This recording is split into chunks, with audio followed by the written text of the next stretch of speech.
Hi, this is Charmander, and in this video, I'm going to be discussing the best infantry hero pairs in this game, and specifically, I'm going to be focusing on the legendary heroes. Now, I'm not going to focus too much on heroes that is unattainable nowadays because certain events has ended. So for example, Marco and Eri is actually one of the best infantry heroes in the game, especially if he is paired with Bianca. So together, they are an amazing pair, if not the best infantry pair in the game. But as you know, Marco is no longer available, and if you did get Marco during the Metal Slug event, it cost double the legendary hero fragments to level him up. So I'm not quite sure if he is worth it for you unless you are a whale with unlimited resources and you can pump him up outside of that Metal Slug event. I also want to mention that as I'm making this video, I want you to pay attention and try to guess why I think infantry main is the most expensive of the three main troop type. Now, in terms of the best pairs for infantry heroes, I'm going to be covering the best pairs for field battle, as well as garrison battle and siege battle, because those are the three main battle types that you will experience while playing this game, especially in major PvP events. We're going to start off with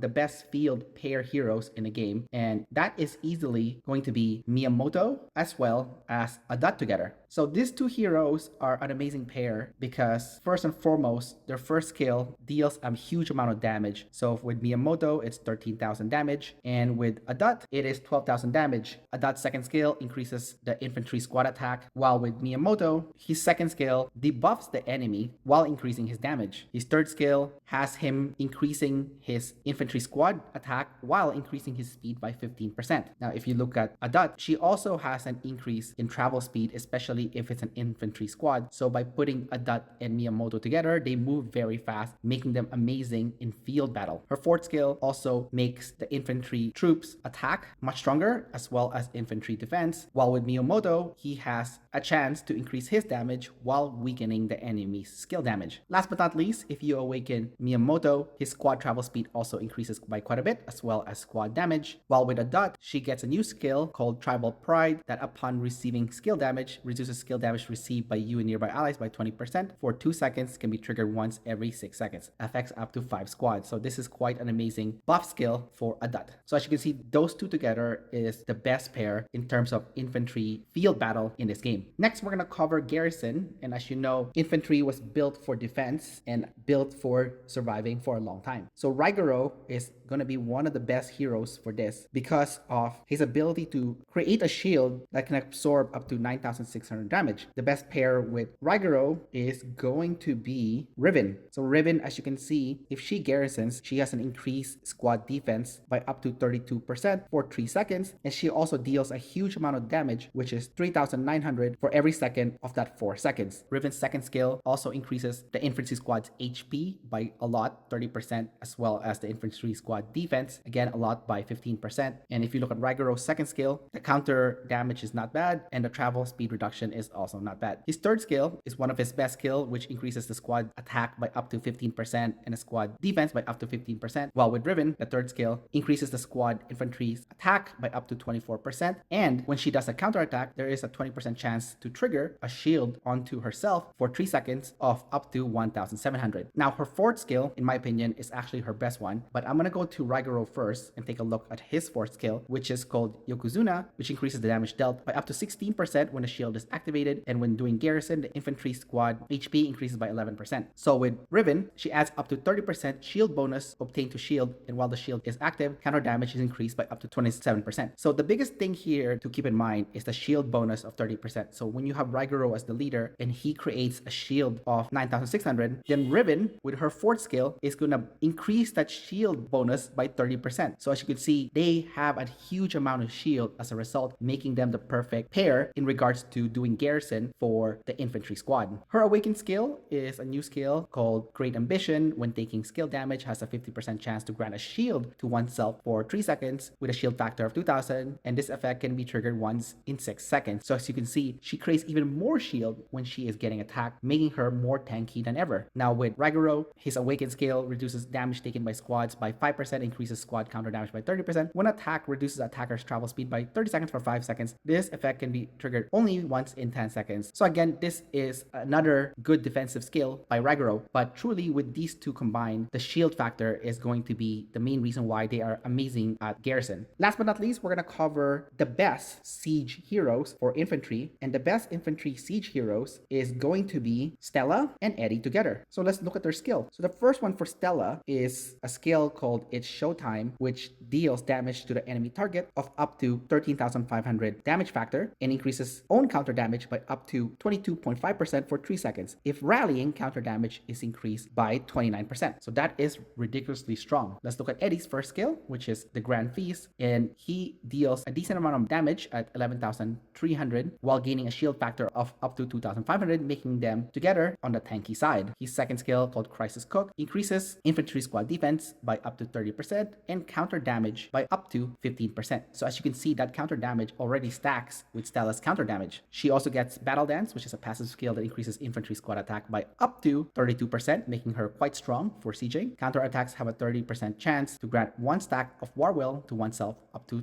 2 stacks per second. This effect stacks up to 10 times. Each stack of War Will reduces basic attack damage taken by up to 4%. So again, this makes these two pair quite defensive in nature. Her third skill, called Concert Tour, where during rallies increases squad HP by up to 26%, which is amazing because HP is one of the best attributes in the game, and squad counter damage by up to 24%. So as you can see, it's counter damage on top of counter damage. Eddie's third skill, called Brash Hunter, when leading only infantry squads, increases counter damage dealt by up to 44%. So as you can see, that 44% is going to stack with Stella's 24%, which is a disgusting amount of counter damage when stacked together. Stella's fourth skill, called Final Performance, is a passive skill when having 10 or more Warwell stacks, clears all Warwell stacks and deals damage to the enemy target with a damage factor of up to 11,200. So as you can see, she is dealing additional damage to the enemy, and imagine you're doing a siege, then that is an extra damage that you're dealing to your opponents. When own squad size is less than 50%, the damage increased by an additional 20%. That one is just okay. Eddie's fourth skill is called Abyss Devourer, and this is a passive skill that increases infantry squad HP by up to 30%, and during a siege, basic attacks have 20% chance to reduce the enemy squad HP by up to 25% for 2 seconds. That is ridiculous. And again, as you can see, Eddie is definitely built for sieging. This effect can be triggered at most once every 6 seconds. Finally, when you awaken Eddie, he gets a new skill called Ravenous Ambition. When the shield is broken or disappears, reduce the HP of up to 3 nearby enemy squads by 20% for 2 seconds. So this is good if there are enemies trying to swarm this rally or they're just hanging out in the area. With Stella, her awakened skill Encore, which is a new skill, increases counter damage by 21%. When Warwell stacks are cleared, has a 20% chance to immediately gain 2 Warwell stacks again. If rallying, the chance increases to 40%. So as you can see, this is another increase in counter damage. So her and Eddie together have a monster amount of counter damage, making them difficult to swarm when they are trying to rally enemy, making them the best pair for sieges when it comes to those who are playing infantry main. Now, at the start of the video, I did mention to think about why I am saying that the infantry main is going to be the most expensive. And just to give you the answer, if you haven't noticed, I mentioned 6 different heroes that you need to awaken in order to have all the best infantry pairs in the game in regards to field, garrison, and siege. So that's 6 heroes that you need to awaken compared to range and rider, which is going to be less than 6. With that being said though, range is still quite bad, but rider definitely is going to be the best bang for your buck in terms of the amount of heroes that you need to awaken in order to be effective in your respective troop specialty. Anyways, I hope that you found this video helpful. Don't forget to like and subscribe, and I will see you next time.